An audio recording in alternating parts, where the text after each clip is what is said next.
लोग दोस्तों और रिश्तेदारों में रेपुटेशन बढ़ाने के लिए बेवजह का इन्वेस्टमेंट कर देते हैं।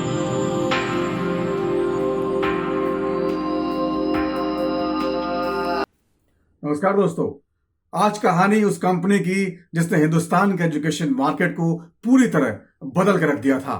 बेहद शानदार शुरुआत के जरिए कंपनी पिछले 5 साल में ही यूनिकॉर्न बन गई और आप जिससे भी पूछेंगे वो बायजू की कामयाबी के कसीदे पढ़ता मिलेगा। हम भी बायजू मैनेजमेंट की शुरुआती सोच की तारीफ करते हैं। उनकी मेहनत, लगन, कुछ अलग करने की धुन और क्वालिटी कंटेंट ने दुनिया को बताया कि हिंदुस्तान में वाकई टैलेंट है। लेकिन क्या टैलेंट केवल एक ही कंपनी के पास है? जब कंपनी के फाउंडर बायजू रविंद्रन को भगवान ने टैलेंट दिया है तो कुछ और लोगों को भी जरूर दिया होगा। अगर आपको हमारी बात में कुछ कंफ्यूजन लग रहा है तो फिजिक्स वाला अलख पांडे की कहानी जान लीजिए, जो बायजू के सामने ही यूनिकॉर्न बन गई। यूनिकॉर्न उन कंपनियों को कहते हैं जिनकी वैल्यूएशन $1 अरब से ज्यादा हो जाती है। तो ऐसे में अभी भी कंफ्यूजन बना है तो आप पहले सब्जी वाले की कहानी सुन लीजिए। और कहानी शुरू करने से पहले आपसे गुजारिश है कि हमारे चैनल को सब्सक्राइब जरूर कर दें और नोटिफिकेशन का बेल भी बजा दें। हम बेहद रिसर्च के बाद ही स्टोरी तैयार करते हैं ताकि आप लोगों को पसंद आए। तो कहानी कुछ यूं है कि लाला कुबेर दास जी का सब्जी का होलसेल का बिजनेस था। शहर की सबसे बड़ी मंडी में उनकी सब्जी बिकती थी, लेकिन दूसरे सब्जी वाले काफी कम मार्जिन पर सब्जी बेचते थे। इससे लाला कुबेर दास का मुनाफा कम बचता था। लाला ने वही प्लान बनाया जो बड़ी कंपनियां अक्सर बनाती हैं, कंपटीशन खत्म करो। लाला ने मार्केट से फंडिंग उठाई और शुरुआत में सबसे सस्ती और क्वालिटी वाली सब्जी बेचनी शुरू कर दी। इतनी सस्ती कि दूसरों की लागत भी न निकल पाए। अब लाला के पास फंडिंग थी, दूसरों को अपना घर भी चलाना था। सो एक एक करके लाला ने सब्जी के सारे ठिये खरीद लिए, इस उम्मीद में कि एक दिन सारे ग्राहक उनके हो जाएंगे और फिर वे मनमर्जी का मुनाफा लगाकर धंधा करेंगे। और यही हुआ। ज्यादातर दुकानों में उनके सेल्समैन आ गए। कुछ दिन तक तो लाला ने अच्छी मार्जिन उठाई, लेकिन अचानक बिजनेस ग्रोथ रुक गई। मार्केट में ग्राहक घटने लगे। लाला जी ने पता कराया तो मालूम पड़ा कि जिन सब्जी वालों की दुकानें उन्होंने महंगे दाम में खरीद ली हैं, उन्होंने उससे भी आधे पैसे में मंडी के बाहर नई दुकानें लगा ली और सारे ग्राहकों को बताने लगे कि लाला जी ने मोनोपोली बनाने के लिए सबकी दुकानें खरीदी हैं। अब आप बताइए, ग्राहक को आप कितने दिन बेवकूफ बना सकते हैं? आज लाला जी सबसे बड़ा बिजनेसमैन तो हैं, लेकिन फंडिंग का कर्ज सिर पर चढ़ा है और बिजनेस ग्रोथ रुक चुकी है। क्या कोई सब्जी वाला ऐसी गलती करता है जो बायजू के स्मार्ट मैनेजमेंट ने की है? 2020 के बाद बायजू ने Scholr, Hashlearn, Toppr, Aakash, Epic game, Great Learning, White Junior, Gradeup, Tynker जैसी कंपनियों को खरीद लिया। बायजू को लगता है कि इन कंपनियों के बदौलत वो देश के एजुकेशन मार्केट पर पूरी तरह कब्जा कर सकते हैं, लेकिन क्या वाकई ऐसा है? तो फिर फिजिक्स वाला कौन है जो आपके सामने ही यूनिकॉर्न बन गया? वो सैकड़ों यूट्यूबर्स कौन है जो फ्री में शानदार कंटेंट दे रहे हैं और कई अमीर घरों के बच्चे भी उसे इस्तेमाल करते हैं? इन अमीर पेरेंट्स को यह समझने में कितने दिन लगेंगे कि केवल दिखाने के लिए इतना महंगा कंटेंट लेने की जरूरत क्या है, बल्कि अब बहुत कुछ फ्री में या बेहद कम सब्सक्रिप्शन पर भी उपलब्ध है। हाँ, अगर आप 7 साल का सब्सक्रिप्शन एक साथ ले चुके हैं तो फिर कुछ नहीं हो सकता। दरअसल हिंदुस्तान में बच्चों को लेकर पेरेंट्स सेंटिमेंटल होते हैं, खासकर मिडिल क्लास में। इसीलिए वे अपनी कमाई का बड़ा हिस्सा अपने बच्चों के एजुकेशन पर खर्च कर देते हैं। कई बार उनको अपनी फ्यूचर सेविंग्स और मकान का सपना भी बच्चों की पढ़ाई के नाम पर कुर्बान करना पड़ता है। मोटा मोटा अनुमान लगाया जाए तो 12वीं तक की पढ़ाई पर मेट्रो सिटी के एक बच्चे पर ऑन एन एवरेज 12 से 15 लाख रुपए तक का खर्चा आ जाता है, यानी हर साल करीब 1.5 लाख रुपए। अब 2 बच्चे हैं तो 3 लाख रुपए केवल पढ़ाई पर, दूसरे खर्चे अलग। जो अपने 2 बच्चों पर 3 लाख खर्च करेगा, ऐसे पेरेंट्स की कमाई कम से कम 10 लाख रुपए सालाना से ज्यादा होनी ही चाहिए। अब आप अंदाजा लगाइए कि हिंदुस्तान में कितने प्रतिशत लोगों की आमदनी इसके पार जाती है। इस सवाल के जवाब में बायजू जैसी कंपनियों की फ्यूचर ग्रोथ टिकी हुई है, यानी इसका साफ मतलब है कि ग्रोथ अपनी लिमिट पर जाकर रुक जाएगी, चाहे आप कितने भी अटैकिंग मार्केटिंग कर लो। आक्रामक मार्केटिंग से कंपनी के शेयर्स में इनिशियल इन्वेस्टमेंट तो करवाया जा सकता है, लेकिन रिजल्ट के लिए प्रॉपर ग्रोथ दिखानी पड़ती है। तब उन शेयर होल्डर्स का क्या होगा जो इस चकाचौंध और मीडिया प्रमोशन के गिमिक्स देखकर इन्वेस्ट कर चुके होंगे। कुछ आंकड़ों पर गौर फरमाइए। बायजू की टोटल वैल्यू $22 मिलियन के आसपास है, लेकिन इसका नुकसान भी 4,588 करोड़ हो चुका है, जो बढ़ता ही जा रहा है। बायजू के मुताबिक उसके 650 करोड़ से ज्यादा सब्सक्राइबर हैं। इसने पिछले साल लगभग 2.5 करोड़ सब्सक्राइबर जोड़े हैं और कंपनी पिछले 1 साल से नई कंपनियों का अधिग्रहण कर रही है। महामारी के दौरान ऑनलाइन लर्निंग के डिमांड में तेजी का बड़ा फायदा हुआ था। इसके बाद इसकी जोरदार ग्रोथ को देखते हुए सिकोया कैपिटल और मार्क जुकरबर्ग की चांद जुकरबर्ग इनिशिएटिव सहित कुछ सबसे बड़े वेंचर कैपिटलिस्ट फंड और फाइनेंसर्स ने इसमें निवेश किया था। तब बायजू भारत के स्टार्टअप कामयाबी का सबसे बड़ा सिंबल बन गया था। लेकिन बायजू को फाइनेंशियल ईयर 2021 में रेवेन्यू भी 14% गिरकर 2428 करोड़ पर आ गया, जबकि वित्तीय वर्ष 2020 में रेवेन्यू 2704 करोड़ था और प्रॉफिट 262 करोड़ रहा था। फाइनेंशियल ईयर 2021 में बायजू को हुआ घाटा पिछले वित्तीय वर्ष की तुलना में करीब 17 गुना ज्यादा है। जी हां, ठीक सुना आपने, 17 गुना। अब बायजू के मैनेजमेंट का इस पर क्या कहना है, यह भी सुन लीजिए।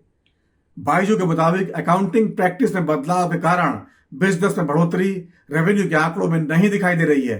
इसके अलावा 40% रेवेन्यू बाद के सालों के लिए बचा कर रखा है, यानी प्लानिंग का हिस्सा है। बायजू के फाउंडर रविंद्र ने कहा कि कोरोना के दौरान हमने शिपमेंट में देरी के कारण अपने बहुत से यूजर्स को स्ट्रीमिंग एक्सेस दिया था और इसे बाद में बदलना पड़ा। इस पूरी अवधि में जबरदस्त रेवेन्यू कंजप्शन देखा गया। दूसरी ओर क्रेडिट सेल्स, ईएमआई बिक्री भी एक बड़ा कारण रहा।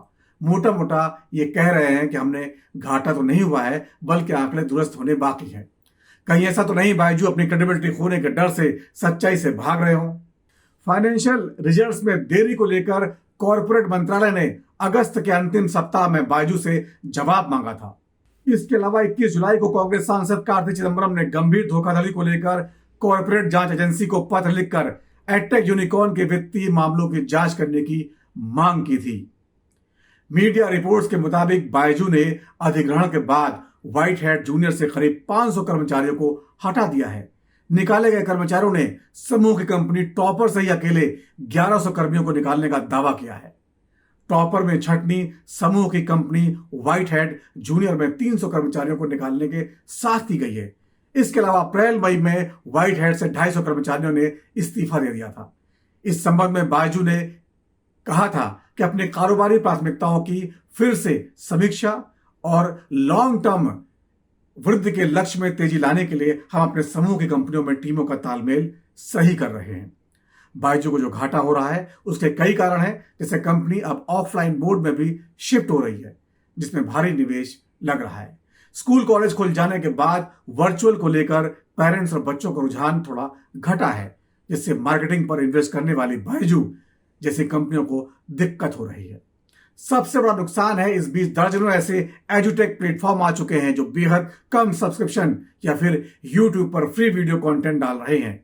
वो मीडिया मार्केटिंग में खर्च नहीं करते और माउथ टू माउथ और सोशल मीडिया मार्केटिंग के सहारे कड़ी टक्कर देने लगे हैं, जैसे अनअकैडमी और फिजिक्स वाला। विंग डॉट के फाउंडर अनुराग श्रीवास्तव की रिपोर्ट के मुताबिक वित्त वर्ष 2021 में अनअकैडमी की रेवेन्यू 398 करोड़ रुपए थी। वहीं फिजिक्स वाला की वित्त वर्ष 2022 में रेवेन्यू 350 करोड़ रुपए रही है। अलक पांडे ने शुरुआत यूट्यूब पर पढ़ाने से की थी। आज उनके यूट्यूब चैनल पर 70 लाख से ज्यादा सब्सक्राइबर हैं। साथ ही एडटेक इंडस्ट्री में जेई और नीट के फील्ड में उन्होंने अपना दबदबा बना लिया है। दरअसल बायजू ने 10 कंपनियों के अधिग्रहण में करीब $2.5 बिलियन खर्च कर दिए हैं। कंपनी को उम्मीद है कि वो इन अधिग्रहण का फायदा उसे इंटरनेशनल मार्केट में हो सकता है, जबकि इसमें आंशिक सच्चाई है। इंटरनेशनल मार्केट में एजुटेक में कंपटीशन भारत से भी ज्यादा है, क्योंकि वह ऑनलाइन कंटेंट पहले से बेहतर है, क्वालिटी बहुत शानदार है। तो क्या मार्केट से फंडिंग लेकर छोटी कंपनियों को गटक जाने और अटैकिंग मार्केटिंग के दम पर कंपनी फ्यूचर में ग्रोथ बनाए रख पाएगी? बायजू ने 2020 में करीब 10 कंपनियों को अपनी बकेट में डाल लिया था, यह सोचकर कि कंपटीशन खत्म कर देंगे तो पहला बिजनेस ग्रोथ होगी, दूसरा मन मर्जी का सब्सक्रिप्शन लेंगे, यानी जब दूसरा दुकानदार होगा ही नहीं तो हमारे रेट पर भी सब्जी बिकेगी। स्मार्ट मैनेजमेंट किताबें पढ़कर जो ज्ञान आता है वो शायद कुछ ऐसा ही होता होगा। वहां ये भूल कर गए कि जब एक सब्जी वाला हट जाएगा तो दूसरा आ जाएगा, क्योंकि खाली जगह को भरने के लिए कोई ना कोई तो आता ही रहेगा और आप कितनों को खरीदते रहेंगे। अब बायजू जैसी एजुटेक कंपनी पेरेंट्स की पॉकेट और ढीली करती हैं। शुरू में जब यूट्यूब और इंस्टाग्राम पर इतने क्वालिटी वाला कंटेंट नहीं था तो लोगों के सामने ऑप्शन कम थे। इसलिए जब बायजू जैसी एक कंपनी बेहद आक्रामक मार्केटिंग के साथ आपके सामने घर पहुंची तो आपने कई कारणों से उसको हाथों हाथ लिया। पहला कॉन्सेप्ट नया था, दूसरा मार्केट में कोई दूसरा कॉम्पिटिटर उस क्वालिटी वाला कंटेंट लेकर मौजूद नहीं था। इसलिए आपको लगा जरूर कि service out of the budget है, लेकिन फिर इमोशनल पेरेंट्स ने कुछ नहीं सोचा और महंगा सब्सक्रिप्शन ले लिया। लेकिन सैकड़ों एग्जाम्पल आपको ऐसे मिलेंगे जिसमें पता लगेगा कि दरअसल उनको सेल्समैन ने बुद्धू बना दिया था। ऐसी दर्जनों शिकायतें आपको मिल जाएंगी जिसमें पेरेंट्स ने बताया है कि वो बायजू का पैकेज लेना चाहते ही नहीं थे, लेकिन गलत जानकारी देकर उनको खरीदवा दिया गया। बायजू की अटैकिंग मार्केटिंग का असर उनके सेल्समैन के काम में भी दिखता है, जहां वे किसी भी कीमत पर पेरेंट्स से सब्सक्रिप्शन करवाना ही चाहते हैं, उसके लिए चाहे उनके बैंक से लोन ही क्यों न दिलवाना पड़े। अब आप सोचिए, ऑनलाइन ट्यूशन पढ़वाने के लिए बैंक से लोन लेना क्या सही आइडिया है, जबकि आपके मोहल्ले में ही दर्जनों अच्छे ट्यूशन सेंटर खुले होते हैं।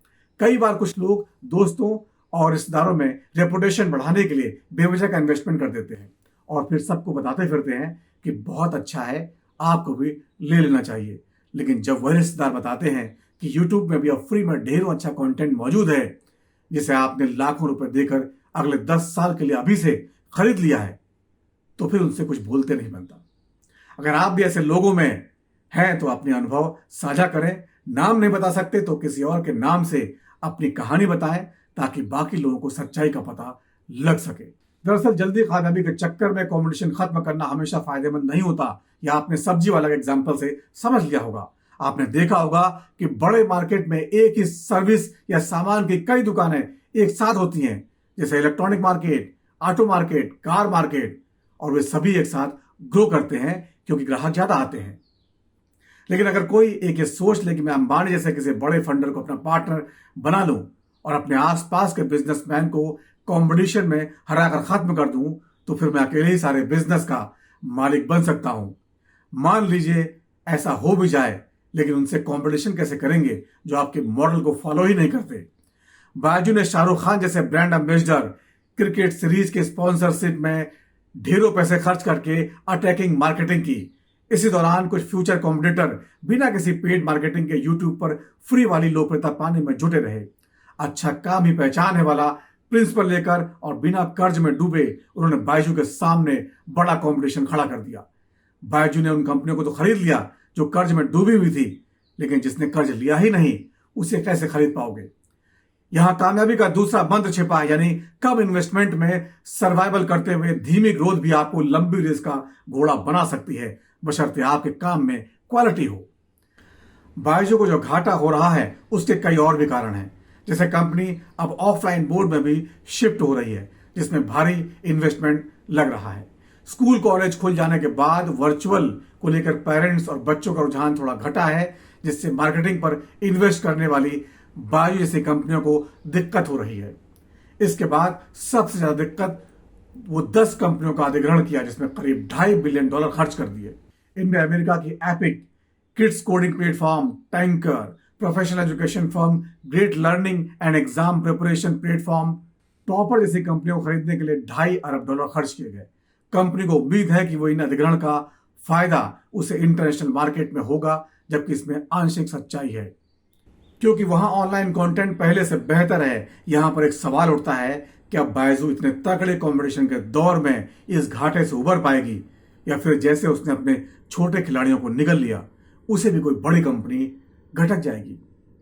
हम उम्मीद करते हैं कि बायजू मुसीबतों से पार पा जाए और कामयाबी की राह पर चल पड़े, लेकिन अपने दोस्तों को खत्म करके नहीं, बल्कि हेल्दी कंपटीशन करके।